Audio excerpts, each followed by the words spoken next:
여러분 이제 오늘 살펴볼 대목은 이사야서 6장입니다. 이사야서는 전체 구조 속의 위치를 좀 이해하시고 들으면 훨씬 도움이 될 것 같아요. 지난 시간까지는 1장서부터 5장까지를 마무리하는 한 노래가 있었어요. 노래. 무슨 노래였죠? 옳지, 포도원의 노래였습니다. 아유, 그것만 기억해도 대박입니다. 그래서 지난주에는 세 노래로 연결고리를 갖고 있었어요. 한 노래가 있었어요. 그런데 그 노래가 듣고 보니까 누구 노래예요? 나에 대한 노래예요. 이 나에 대한 노래가 무슨 노래로 결론이 났죠? 새 노래. 이렇게 세 가지 이미지로 전개를 했었습니다. 근데 중심 주제는 뭐예요? 좋은 땅에 극상품의 포도나무를 심었는데 무슨 포도가 맺었나요? 들포도. 시고 쓰고 입에 넣자마자 뱉을 수밖에 없는 포도원 주인이 화가 났어요. 그래서 이 포도원을 내가 어떻게 할 것이다에 대한 아주 격렬한 주인의 마음이 담아진 노래가 있었는데 그것이 내 노래였더라고요. 우리의 노래였더라고요. 자, 그런데 이제 오늘은 6장은 조금 맥락상 그 연결고리에서 이해를 해야 됩니다. 왜냐하면 7장서부터는 그 격분한 주인이 그 포도원을 어떻게 흩어버리고 어떻게 새로운 경영회로 끌고 갈 것인가에 대한 이미지가 담아져 있기 때문에 그 가운데를 잇는 연결고리 정도로 이해를 해야 될 것 같아요. 아주 오래전에 후배 목사 한 분이 사석에서 이런 얘기를 하더라고요. 그 쌍둥이가 있었는데 유학을 갔어요. 근데 그 중에 한 아이가 정말 설명할 수 없는 극심한 아토피 피부병에 걸린 겁니다. 어린애가. 그러니까 애가 밤에 잠을 못 자는 거예요. 막 몸을 피가 철철 나도록 긁고 하니까 울고 가려우니까. 그러니까 나머지 한 명은 또 엄마가 돌봐야 되고 아빠는 공부를 하는 시기인데 밤새 한잠을 못 자고 그 아이를 안고 달래는 겁니다. 컴컴한 거실에 빙빙 돌면서 애가 잠이 들도록. 근데 잠이 들 수가 없죠. 고통스러우니까. 근데 정말 그 아이를 돌보는 거, 유학 중에 그 힘겨운 삶을 이어나가는 거는 견디겠는데 아버지로서 정말 견딜 수 없는 게 이 아이에게 너는 언제 나올 수 있다는 희망을 얘기할 수 없을 때 그건 너무 고통스럽다라는 거죠. 희망을 얘기할 수 없을 때. 자, 그것도 절망이죠. 근데 더 진짜 절망이 뭔지 아세요? 잘못된 희망을 갖고 있을 때. 그렇죠? 잘못된 희망을 갖고 있을 때만큼 무서운 절망은 없습니다. 지금 이사야 선지자가 이 글을 쓰고 있는 시대가 그랬습니다. 잘못된 희망에. 그런데 이 시대의 그림은 오늘 우리가 직면하고 있는 현장과도 다르지 않습니다. 오늘 이렇게 청년들의 세상이나 기성세대의 세상을 보면 본질이 똑같아요. 잘못된 희망에 매달려서 그것이 마치 성취되지 않으면 내 인생이 끝나는 것처럼 10대도 마찬가지고 성적이 1, 2점 떨어져 가지고 옥상에서 몸을 날리는 나라는 대한민국밖에 없어요. 이게 뭐가 단단히 잘못됐어요. 아이들에게 잘못된 희망을 심어준 어른들의 책임이라고 밖에는 설명할 길이 없는 겁니다. 이런 나라가 어디 있어요? 청년들이 정신적으로 약해지고 헛된 세상이 던지는 먹잇감에 잘못된 희망을 걸고 청춘을 값싸게 낭비하고 하는 모습을 보면 속이 아리고 아파요. 자, 그런데 오늘 6장은 이렇게 시작이 돼요.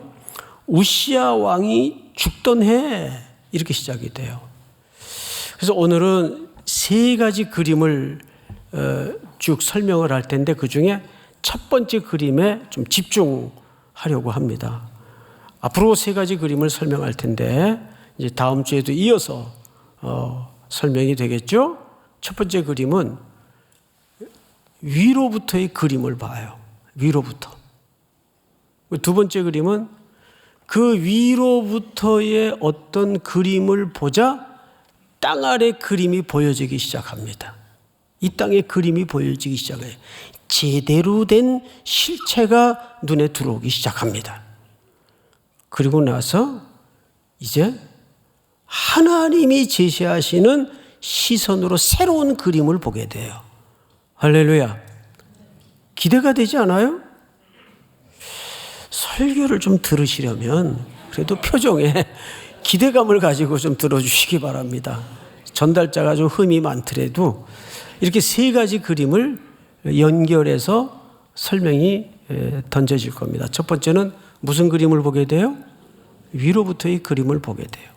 두 번째는 그제서야 땅 아래 그림이 제대로 보여집니다. 그리고 나아가서 하나님이 제시하시는 새로운 그림으로 눈이 열어지게 되죠. 이제 그런 시각으로 오늘 말씀이 좀 나누어질 겁니다. 자, 그러면 이제 첫 번째 1절을 보십시다. 우시야 왕이 죽던 해, 이 전제가 굉장히 의미심장합니다. 말하자면 무슨 글을 쓰다가 어느 사이트를 링크 시켜놓은 느낌이 들어요. 딱 느낌이. 그래서 그 링크를 딸깍 클릭해가지고 파고 들어가 보니까 그가 왜 이 그림을 봐야 되는가에 대한 배경 설명이 거기 쫙 있는 거죠. 쉽게 얘기하면. 그래서 우리도 이 우시야 왕이 죽던 해 여기에다가 커서를 놓고 딸깍해서 그 백그라운드로 좀 한번 들어가 봐야 이 이사야가 보게 될 세 가지 그림에 대한 시각이 균형을 잡게 됩니다. 우리 역대하 26장을 좀 띄워주세요. 자, 우시야 왕에 대한 소개예요. 우시야가 왕위에 오를 때의 나이가 몇 살입니까? 16살이에요. 보통 이제 이런 기록들은 우리 한국 역사나 또 고대 성경의 역사를 보면 섭정의 형태로 나라가 경영이 되죠. 근데 그 섭정이 대체적으로 악한 도구로 소용될 때가 참 많습니다. 근데 이 경우는 좀 달라요. 16살에 왕이 됐는데 예루살렘에서 몇 년을 다스리죠? 52년. 어마어마한 장기간의 집권을 하게 됩니다. 절대 권력이 된 거죠. 우리 대통령 중에 제일 통치를 오래 한 분이 누굽니까? 예? 강감찬 장군? 내 가는 기가 모아가지고 잘 못 들었어. 누구라고요? 박정희 대통령. 맞아요. 박정희 대통령. 몇 년 했는지 혹시 아세요? 그러지 마시고 연도를 정확하게. 이쪽 몇 년 했죠? 18년. 제가 그걸 어떻게 정확히 아냐면 그 YS 정부 때 청와대 이제 예배를 인도하러 이제 들어갔는데 이제 예배 마치고 식사를 그 여사분하고 이제 대통령하고 이제 같이 하는데 혼잣말로 그러세요. 이 지옥 같은 데서 어떻게 19년 동안 했는지 모르겠다고 그래요. 그랬더니 그 옆에 이제 손 여사님이 18년 그래서 바로 잡아주더라고요. 내가 깜짝 놀랐어요. 한국말이 참 쉽지 않아요. 그래서 박 대통령이 이곳에서 그렇게 계셨구나. 참 요즘 5년 동안 단기 단임제면 그 비해서 굉장히 오래 하신 거죠. 예. 그때 그 부하의 총탄에 갑자기 18년의 권력이 무너질 줄이야 누가 상상을 했겠어요. 온 나라가 끝나는 줄 알았죠. 예. 바로 이제 북쪽에서 쳐들어오고 난리가 날 줄 알았죠. 그때 그 백성들의 그 정서는 장례 행렬이 나가는 날 기억나세요? 대한민국 웬만한 안악내들은 다 아스팔트 길바닥에 나와서 소복 입고 하얀 옷 입고 통곡을 했어요. 통곡을. 18년 권자가 무너지는 날. 그때는 정서가 그게 이해가 되었던 시대입니다. 얼마나 흉흉한, 그리고 그거보다 더 심각했던 나라의 사태가 12.12 사태입니다. 그건 군사반란이죠. 그 나라가 진짜 휘청휘청했죠. 52년 권자가 무너졌으니 얼마나 혼돈에 주저앉았겠습니까, 나라가. 성경을 잘 보세요. 52년간 다스리니라. 그의 어머니의 이름은 여골리하여 예루살렘 사람이더라. 4절. 우시야가 그의 아버지 아마샤의 모든 행위대로 여호와 보시기에 정직하게 행하며 하나님의 묵시를 밝히 아는 스가랴가 사는 날에 하나님을 찾았고 그가 여호와를 찾을 동안에는 하나님이 어떻게 하셨더라? 형통하게 하셨더라. 그러니까 52년을 통치하는 초창기에는 이 우시야가 아버지 아마샤가 통치하던 방식대로 하나님을 의지했고 또 말씀에 기초했고 그래도 어려울 때마다 하나님께 은혜를 구하고 찾았었어요. 그렇죠? 자, 그런데 그런 까닭으로 하나님은 그의 통치 기간 내내 모든 사안과 건건마다 형통하게 하셨습니다. 다음 절 볼까요? 우시야가 나가서 블레셋 사람들과 싸우고 이제 국방력의 그 위세를 설명하는 겁니다. 가드 성벽과 아브넬 성벽과 아스돗 성벽을 헐고 아스돗 땅과 블레셋 사람들 가운데 성읍들을 건축하며 적들을 물리쳐서 영토를 어마어마하게 확장해 나갔고 또 나라의 국방력을 강화하기 위해서 백성들을 보호하기 위해서 많은 건물들을 그때 지었어요. 다음 절 볼까요? 하나님이 그를 어떻게 하사? 근데 그게 어떤 총칼의 위력으로 이루어진 일이 아니고 우시야라는 왕의 리더십으로 이루어진 일이 아니고 하나님이 도우사 블레셋 사람들과 구르발에 거주하는 아라비아 사람들과 마온 사람들을 치게 하신지라. 그러니까 하나님이 도우시는 일이에요. 암몬 사람들이 우시야에게 조공을 바치매 나라의 위력이 얼마나 융성했던 시대인지 다른 옆에 나라들이 조공을 다 바치던 때예요. 그뿐만 아니에요. 우시야가 매우 강성하여 이름이 애굽 변방까지 그 명성이 쫙 퍼진 겁니다. 거기 건드리면 안 돼. 거기 건드리면 안 돼. 다음 절 볼까요? 우시야가 예루살렘에서 성 모퉁이 문과 골짜기 문과 성굽 위에 망대를 세워 견고하게 하고 또 광야에 망대를 세우고 물 웅덩이를 많이 파고 고원과 평지에 가축을 많이 길렀으며 또 여러 산과 좋은 밭에 농부와 포도원을 다스리는 자들을 두었으니 농사를 좋아함이었더라. 그러니까 농사도 어마어마하게 번창을 했어요. 농사를 또 이분이 좋아했던 것 같아요. 좋아했다는 말은 사실 그 정책에 백성들의 먹거리에 관심을 갖고 있었다 그 말이겠죠. 다음 볼까요? 우시야에게 또 싸우는 군사가 있으니 서기관 여이엘과 병영장 마세야가 직접 조사한 수요대로 왕의 지휘관 하나냐의 휘하에 속하여 때를 지어 나가서 싸우는 자라. 족장의 총수가 2,600명이니 모두 큰 용사요.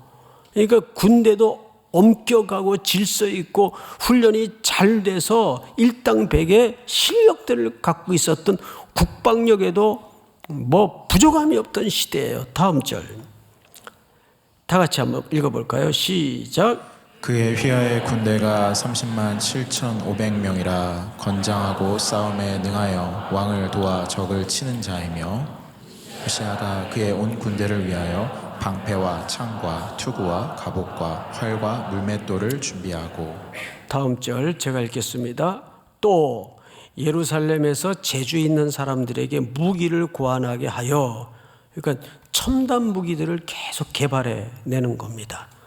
뭐 K9이라든지 이런 자주포, 요즘 뭐 K 국방 뭐 세계적으로 장난 아니잖아요. 고안하게 하여 망대와 성곽 위에 두어 화살과 큰 돌을 쏘고 던지게 하였으니 그의 이름이 멀리 퍼지면 기이한 도우심을 얻어. 이 기이한 도우심은 누구의 도우심을 은유적으로 묘사하는 거죠? 예, 하나님의 기이한 도우심을 얻어 강성하여 짐이었더라. 자, 그러니까 종합해 보면 농사, 경제, 목축, 국방, 건설, 뭐 어느 영역 하나 불균형스러운 나라의 발전이 아니라 종합적으로 융성해 가던 시대예요. 할렐루야. 근데 이 밑바닥에는 하나님의 말씀이 기초가 되고 그 말씀에 순종하고 그 말씀을 의지하고 따랐던 왕의 순종이 있었어요. 그리고 하나님의 도우심이 있었습니다. 그런데 이제 16절부터 한번 볼까요? 그가 강성하여짐에 그의 마음이 어떡하여? 교만하여 악을 행하여. 이게 인간이 어쩔 수 없는 흐름이에요. 그래서 제가 여러분들에게 귀에 못이 배기도록 얘기하고 또 강조하는 초점이 뭐냐 하면, 교회라는 공동체는 사람이 절대화되면 망하게 돼 있어요. 사람은 어쩔 수가 없어요. 그래서 정년되면 빨리 물러나야 되고, 아쉬워할 게 없어요. 아유, 저분 물러나면 교회 어떻게 되나 걱정하지 마세요. 예? 교회가 그 사람 거예요? 교회 주인이 누구예요? 그래서 평소에 그걸 자꾸 훈련을 해야 됩니다. 누구의 것으로? 주님의 것으로. 그러니까 사람의 영향력이 교회 안에서 둥지를 틀고 자리 잡기 시작하면 그런 악이 만들어지는 거예요.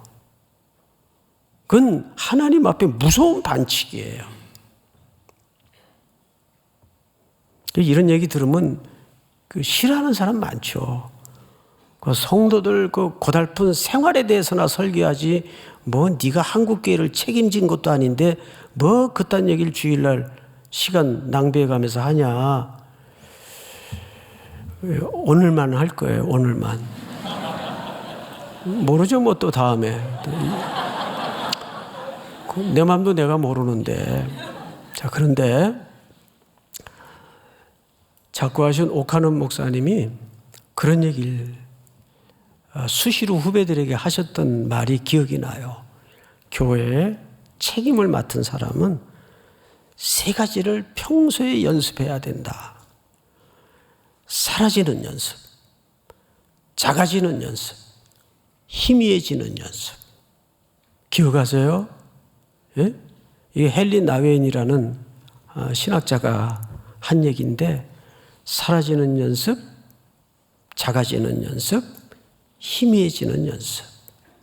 한국 교회는 아주 스트롱한 리더십을 목사가 가져야 된다고 교회 본질에 벗어나는 착각들을 하고 있어요. 그런 생각을 가지면 안 돼요. 그러면 교회의 사람의 영향력만 이상하게 괴물로 만들어져서 강화될 뿐이에요. 그러니까 52년 정치를 잘하다가 끝 무렵에 자기가 점점점 망조가 들려서 이제 타락을 하기 시작한 거예요. 볼까요? 어떻게 타락이 이루어지는가? 교만하여 악을 행하여 그의 하나님 여호와께 범죄하되 곧 여호와의 성전에 들어가서 향단에 분향하려 한지라. 그러니까 사람이 자기도 모르게 이렇게 돼요.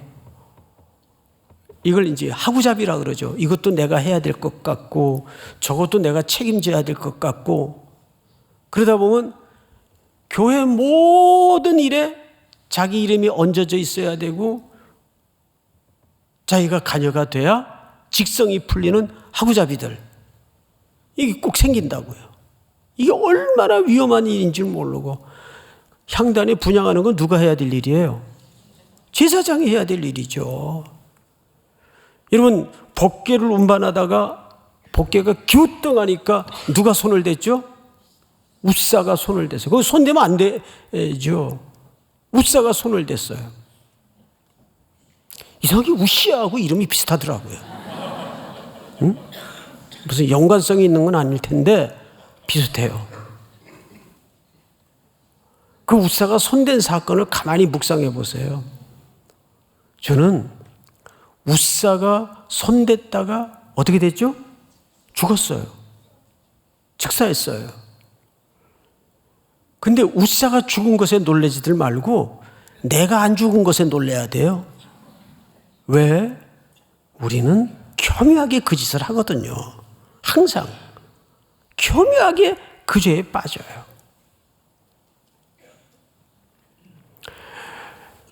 항상. 그래서 인생이라는 것은 수동태지 능동태가 아니에요. 웃사가 왜 그랬을까요? 이게 본능이 내 안에 천착되고 훈련되어서 자기도 모르게 손이 간 거예요. 이게 무서운 거예요. 내 안에 오랫동안 가치관이 녹아지고 쌓여져서 자기도 모르게 손이 간 거예요. 이 자기도 모르게 손이 갔다는 게 무서운 현상이에요. 내가 그렇게 안 되기를 기도해야 돼요. 나도 모르게. 서서히 플로팅 되는 거죠. 무너지는 거죠. 그래서 교회 안에서는 리더십이라는 말 쓰면 안 돼요. 교회는 성령님이 이끄시는 곳이고 말씀의 원리를 따라 교인들은 순종해야 될 따름이지, 그게 왜 세상적인 용어인 리더십이라는 말이, 예수님 외에는 리더십이라는 말을 쓸 수가 없어요. 그리고 그 리더십은 십자가에 자기 몸을 드리는 리더십이에요. 믿습니까? 그런데 우시아는 향단에 분향하려 지가 들어갑니다. 이때 목숨 건 무리들이 생깁니다. 제사장 아샤랴가 여호와의 용맹한 제사장 80명을 데리고 그의 뒤를 따라 들어가서, 다음 절, 우시아 왕 곁에 서서 그에게 이르되 우시아여, 여호와께 분향하는 일은 왕이 할 바가 아니요 오직 분향하기 위하여 구별함을 받은 아론의 자손 제사장들이 할 바니 성소에서 나가소서. 왕이 범죄하였으니 하나님 여호와에게서 영광을 얻지 못하리이다. 이런 사람이 있어야 돼요. 이런 사람. 이 사람은 목숨 걸고 한 거죠. 52년을 통치하는 절대 권력자 앞에 제사장 80명 데리고 들어가서 이건 당신이 할 일이 아닙니다. 나가시라고. 적어도 하나님께 사명을 맡은 자는 이런 푸르른 기계가 있어야 됩니다. 푸르른 그 용기가 있어야 돼요. 이게 사실은 교회가 할 역할입니다. 교회는 시대적 선지자의 기능을 잃어버리면 그거는 교회가 세상과 야합하는 일 외에는 아무것도 아니에요. 자, 그런데 다음 절을 보십시다. 우시아가 손으로 향로를 잡고 분향하려 하다가 화를 내니 그 제사장의 간섭에 화를 냈어요. 결국은 여기서 발단이 생깁니다. 여러분, 하나님의 일을 하는데 제일 무서운 태도가 화를 내는 겁니다. 왜 화를 내요? 사람들이 왜 화를 내죠? 내 마음대로 안 되니까 화가 나는 거예요. 교회를 내 마음대로 하는 공동체입니까? 교회가? 이 화는 본질이 교만이에요. 그리고 우상숭배예요. 자기 마음대로 제재가 가해지니까 안 되니까 분노를 터뜨리자 성경을 잘 보세요.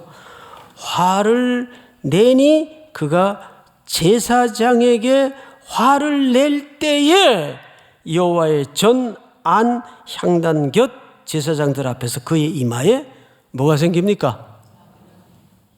하나님의 형벌이죠. 나병이 발병을 합니다. 이때부터 이 사람은 성전에서 쫓겨나요. 그리고 자기 궁궐에도 못 들어갑니다. 완전히 별궁에서 격리가 되죠. 성경을 읽어보십시다. 다음 절. 대제사장 아샤랴와 모든 제사장이 왕의 이마에 나병이 생겼음을 보고 성전에서 급히 쫓아내고, 거긴 거룩한 곳이니까 쫓아내고 여호와께서 치심으로 왕도 속히 나가니라. 다음 절 다 같이 읽습니다. 시작. 우시아 왕이 죽는 날까지 나병 환자가 되었고 나병 환자가 됨에 여호와의 전에서 끊어져 별궁에 살았으므로 그의 아들 요담이 왕궁을 관리하며 백성을 다스렸더라.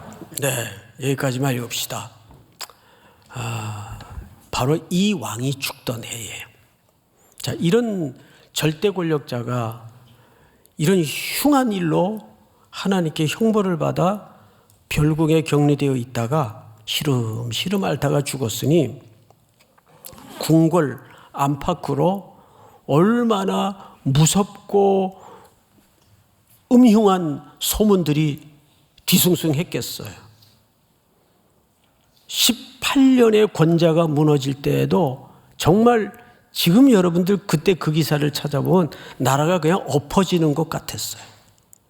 얼마나 많은 흉흉한 소문들이 떠돌았는지 알 수가 없어요. 저는 그때 청년 시절을 보냈으니까 조금은 알죠. 자, 그런데 유다도 왜 안 그랬겠어요? 이제 이 나라는 끝났다. 곧 아수르든 바벨론이든 애굽이든 이 나라를 먹으러 들어올 것이다. 그동안 조공 바쳤던 여러 주변의 암몬인이 이런 열강들이 가만히 있지 않을 것이다. 끝났다. 입을 가진 자마다 흉흉한 소문을 쏟아냈어요. 코로나가 탁 터질 때 젊은 후배들이 찾아와서 비슷한 걱정을 했어요. 목사님, 이러다가 한국교회, 세계교회가 문 닫는 거 아닙니까? 망하는 거 아닙니까? 몇만 교회가 줄었어요. 성도들이 다 날아갔어요. 그때 제가 그 후배들에게 전해준 얘기가 있어요. 나는 그렇게 생각하지 않는다. 오등의 피로 값주고서 이 땅의 교회들이 그렇게 허약하게 문을 닫고 무너지리라고 보지 않는다. 오히려 하나님께서 세계교회, 특별히 한국교회에 더없이 주신 절호의 기회라고 나는 생각한다. 예배도 못 드리고 성도들이 다 어디로 날아갈는지도 모르는데 무슨 기회입니까? 그동안 한국교회는 너무 과잉이 돼 있었고 과열돼 있었고 과장돼 있었다. 이걸 뭐라 그러냐면 거품이라고 하죠. 이번 기회에 우리가 본질에 천착하지 않으면 더 이상 정말 기회는 없을지도 모른다. 그제서야 어디 갈 수도 없고 누가 올 수도 없는 상황에서 그제서야 그렇게 분주히 돌아다니던 교회 리더십들이 목양실에 콕 베개 앉아서 본질적 질문과 본질적 고민을 하기 시작했어요. 그때 우리 교역자들도 스터디를 하면서 물었던 질문이 뭔지 아세요? 주님, 참된 예배는 뭡니까? 참된 교회는 뭐죠? 이 질문을 그제서야 하게 되더라고요. 본질적인 질문을 그제서야 하게 되더라고요. 왜 기회예요? 거품을 빼는 시기였습니다. 여러분들 어떻게 생각하십니까? 위기라고 봤어요? 아닙니다. 이때 모두가 입 달린 자마다 그렇게 흉한 소문에 쓸려다닐 때 한 사람이 성전에 들어가 앉아요. 봅시다. 1절. 내가 본즉 주께서 높이 들린 보좌에 앉으셨는데 위로 하늘 보좌의 그림을 주께서 보여주십니다. 보좌가 나와요. 이 보좌는 절대 권력이 무너지던 그 해의 그 정점을 찍었던 보좌와 극명한 대조를 의도적으로 이루는 보좌입니다. 보좌는 어떤 곳입니까? 이 세상의 정점이에요. 그 나라라는 공동체의 정점의 위치가 보좌입니다. 거기서 통치가 이루어지고 거기서 모든 결정이 이루어지고 거기에서 모든 심판이 이루어지고 거기에 모든 영광이 돌아가는 것이 땅의 보좌의 기능이에요. 그런데 그 절망과 혼돈의 시간에 우시아 왕이 죽던 해 이사야는 그제서야 고개를 들어 이 땅의 보좌보다 더 높이 들린 보좌를 보게 됩니다. 할렐루야. 그 보좌를 보게 돼요. 이것은 요한계시록에 나오는 4장의 그림과 너무나 일치하는 그림이에요.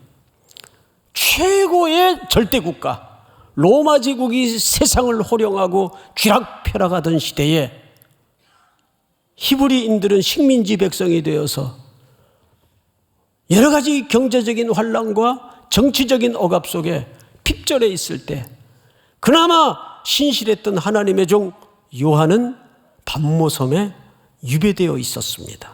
뭘 할 수 있겠어요? 아무것도 할 수가 없어요. 뭘 할 수 있겠어요? 아무것도 할 수가 없으니까. 그렇게 영어의 몸이 되어서 유배된 반모섬에서 하늘의 그림을 봐요. 하나님의 계시를 통해서 하늘의 보좌가 들렸는데 거기 어린 양이 앉아 계시고 12장로가 그 앞에서 경배를 하는 그림을 보여줍니다. 그리고 천군 천사들은 서로 창화하며 화답하면서 거룩하다 거룩하다. 그리고 24장로들은 머리에 썼던 면류관을 벗어서 어린 양 보좌에 던져요. 이게 무슨 뜻입니까? 자기들의 공로가 아니었고 어린 양의 공로였구나 하고 그 보좌로 모든 존귀와 영광을 돌립니다. 절대 권력국가였던 로마 제국하에 그 그림을 보여주는 이유가 뭘까요? 오늘 그 이유를 오늘 이사야서 6장에서 우리는 발견해야 돼요. 그 보좌에 앉으시니 옷자락이 어디에 가득했어요?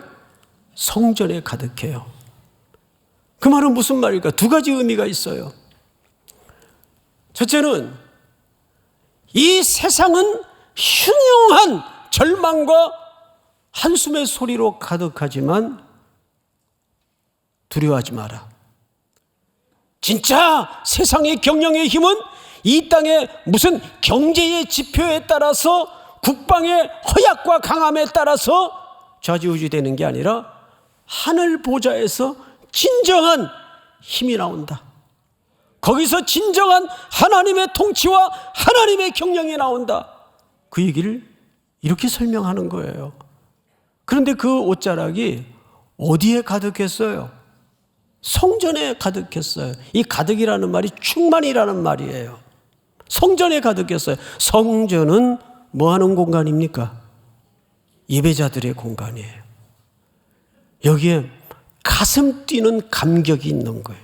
저는 어제 이 본문을 묵상하다가 막 이 대목에서 가슴이 뛰었어요. 물론 저 혼자 뛰었지만 목양실에 혼자 있었으니까 이게 주체가 잘 안 되더라고요. 그렇구나.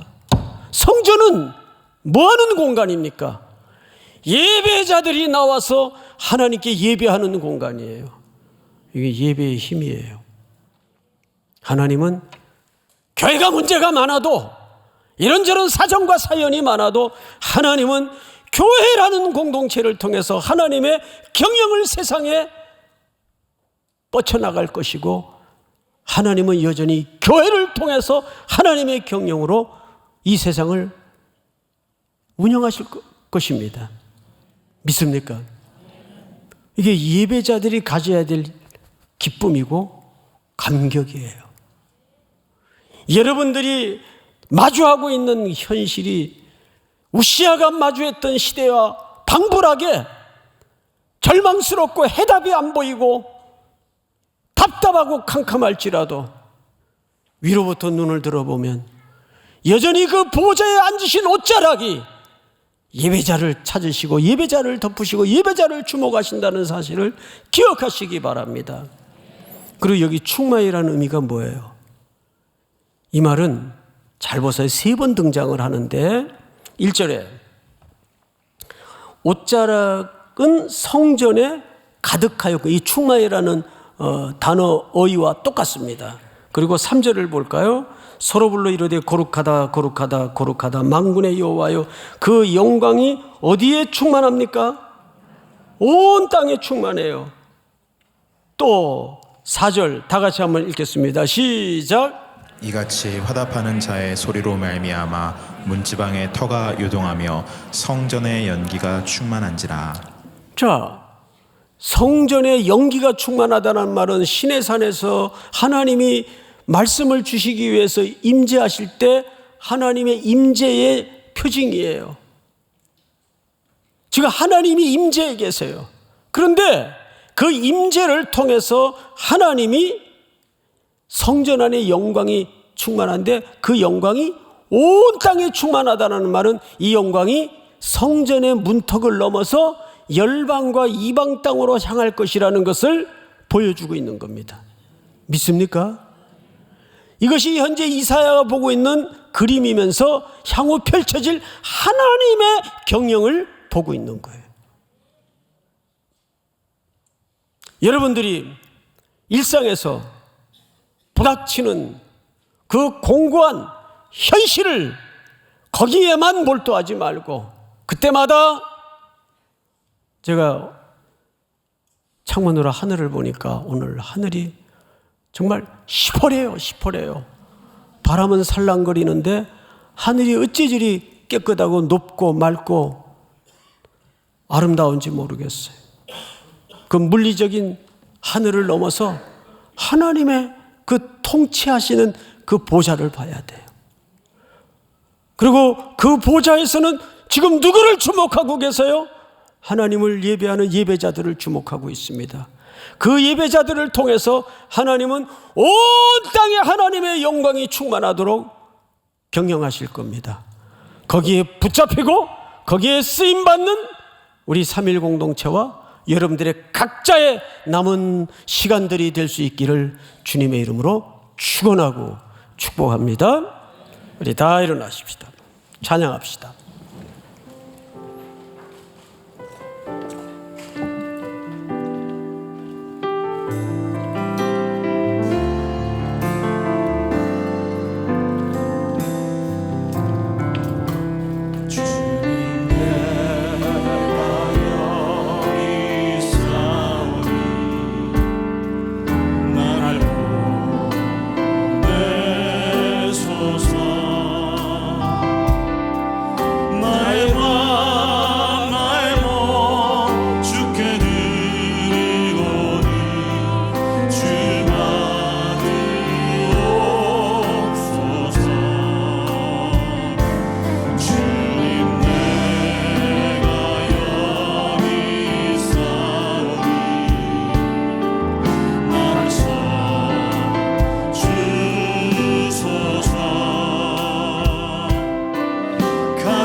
지금은 우리 구주 예수 그리스도의 은혜와 하나님 우리 아버지의 높고 깊으신 사랑하심과 성령님의 교통, 위로 충만케 하시는 은혜가 오늘 머리 숙여 경배하는 사랑하고 사랑한 귀한 3일의 형제자매들, 해외, 국내, 멀리 출타해 있는 가족들, 복중의 생명까지 영원토록 함께 있을지어다. 아멘.